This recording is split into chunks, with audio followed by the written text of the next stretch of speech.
लोमड़ी और गधा की कहानी। एक गांव में एक चालाक लोमड़ी और एक भोला गधा रहते थे। लोमड़ी बहुत होशियार थी और हमेशा नए नए तरीकों से खाना ढूंढती रहती थी, जबकि गधा सीधा सादा और थोड़ा मूर्ख था।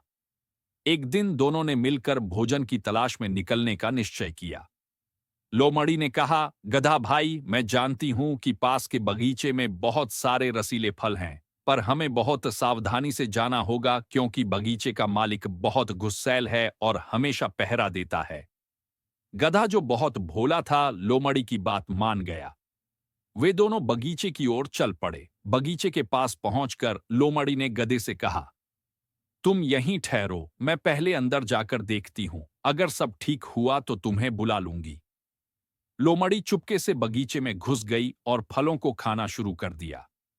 बाहर खड़ा गधा बेसब्री से इंतजार कर रहा था। कुछ समय बाद वह अधीर हो गया और जोर से चिल्लाया, लोमड़ी बहन, क्या तुम्हें फल मिले? लोमड़ी समझ गई कि गधे की चिल्लाहट से बगीचे का मालिक जाग जाएगा। वह तुरंत बाहर आई और बोली, तुम चिल्ला क्यों रहे हो? हम पकड़े जाएंगे। गधा शर्मिंदा होकर बोला, मुझे बहुत भूख लगी है, इसलिए मैं चिल्ला पड़ा। लोमड़ी ने कहा, ठीक है, मैं तुम्हारे लिए कुछ फल लेकर आती हूं, तुम यहां इंतजार करो। लोमड़ी फिर से बगीचे में गई, कुछ फल खाए और कुछ गधे के लिए बाहर लाई। गधा खुशी खुशी फल खाने लगा, लेकिन उसकी भूख बढ़ती जा रही थी। उसने फिर चिल्लाया, और फल दो, लोमड़ी बहन। इस बार बगीचे का मालिक गधे की आवाज सुनकर जाग गया और एक लाठी लेकर बगीचे की तरफ दौड़ा। उसने देखा कि गधा और लोमड़ी बगीचे में हैं। मालिक ने अपनी लाठी उठाई और उनकी ओर दौड़ा। लोमड़ी अपनी तेजी से भाग निकली, लेकिन गधा, जो धीमा था, पकड़ा गया। मालिक ने गधे को डांटते हुए कहा, अगर तुमने फिर से मेरे बगीचे में कदम रखा तो मैं तुम्हें सबक सिखाऊंगा।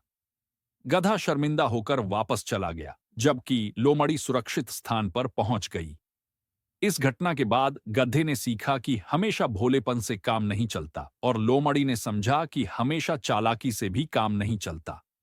कहानी का नैतिक: बुद्धिमानी और सतर्कता जीवन के लिए आवश्यक हैं, लेकिन ईमानदारी और सरलता भी महत्वपूर्ण हैं।